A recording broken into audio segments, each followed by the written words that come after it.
देखिए, इस वक्त मैं पोईसर जिमखाना में मौजूद हूँ। आपको बता दूं, उत्तर मुंबई के सांसद गोपाल शेट्टी जी ने लोकसभा में जो है उन्होंने मुद्दा उठाया है ताकि बच्चों के पाठ्यक्रम में भगवद गीता का पाठ्यक्रम कराया जाए और आज वो सफल होता हुआ नजर आ रहा है। इसी सिलसिले में 23 दिसंबर को एक बड़े पैमाने पर प्रोग्राम होने वाला है। हम आइए बात करते हैं सांसद को। कहीं न कहीं और इस्कॉन के लोगों का अभिनंदन करना चाहूंगा, उनको धन्यवाद देना चाहूंगा जिन्होंने गत 1 साल से लगातार बच्चों को भगवत गीता सिखाने की एक व्यवस्था की और एक मेंबर ऑफ पार्लियामेंट के नाते मैंने पार्लियामेंट में इस बात को उठाया और सरकार ने इस बात को माना और एनसीईआरटी एक हमारी कमेटी है, वो कमेटी के पास इस प्रस्ताव को भेजा और एनसीईआरटी के सातों मेंबर ने इस प्रस्ताव को एक मत से पारित करते हुए आने वाले दिनों में स्कूली पाठ्यक्रम में रामायण और भगवत गीता सिखाई जाएगी, ये उन्होंने मानकर केंद्र सरकार के पास भेजा है। मुझे पूरा विश्वास है कि मोदी जी इसको आने वाले दिनों में इम्प्लीमेंट करेंगे, लेकिन सरकार का काम करते रहेगी। हमने भी कुछ न कुछ काम करना चाहिए।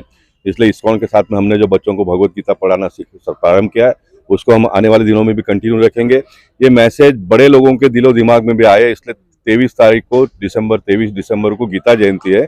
गीता जयंती का कार्यक्रम बड़े पैमाने पे यहाँ पर आयोजन होने वाला है, तो उसमें सभी को मैं निमंत्रित करता हूँ कि आप भी आइए। यह हम हमारे बच्चों को संस्कार देने का एक कार्यक्रम कर रहे हैं। पैसा रुपया बहुत सारे लोग कमाएंगे, लेकिन कमाया हुआ पैसा वही बचा पाएंगे जिनके पास संस्कार होगा भगवत गीता का और रामायण का। वही बच्चे माँ बाप का सम्मान करेंगे जिनको रामायण और भगवत गीता की ज्ञान जिस बच्चों को प्राप्त होगी, वही अपने माँ बाप का सम्मान करेंगे, समाज का सम्मान करेंगे, देश का सम्मान करेंगे। इसलिए भगवत गीता जयंती के कार्यक्रम में हम सब लोगों ने बड़े पैमाने पे शामिल होकर उसको अंगीकार करने की आवश्यकता है, ऐसा मुझे लगता है। सर, आपने कहा आपने एक बुक का प्रस्ताव रखा था, लेकिन सामने वाले ने रामायण और महाभारत दोनों का प्रस्ताव रख दिया। इसके बारे में आपको कितना प्राउड फील होता है और क्या कहना चाहिए? नहीं, मुझे बड़ी प्रसन्नता महसूस होती है कि हम तो प्रयास करते रहते हैं, लेकिन प्रयास में जब सफलता अपेक्षा से ज्यादा मिलती है तो उसका एक आनंद ही अलग सा होता है।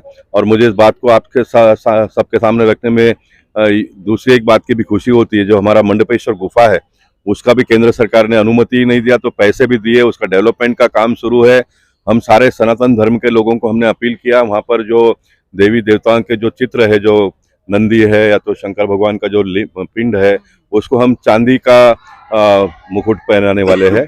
तो अब तक 5 किलो चांदी तो लोगों ने दे दिया है। तो हम बड़े पैमाने पे देखिए, सरकार का काम करेगी, सरकार ये सब कर नहीं पाएगी। इसलिए हम ये अपने माध्यम से भी अपने सनातन धर्म को, अपने देवी देवताओं की जो आस्थाएं हैं उसको कायम रखने के लिए, उसको लोगों के दिलो दिमाग तक पहुंचाने के लिए हम सब लोगों ने मिलकर भी काम करने की आवश्यकता है। वो भारतीय जनता पार्टी उत्तर मुंबई की ये आने वाले दिनों में करने वाली है।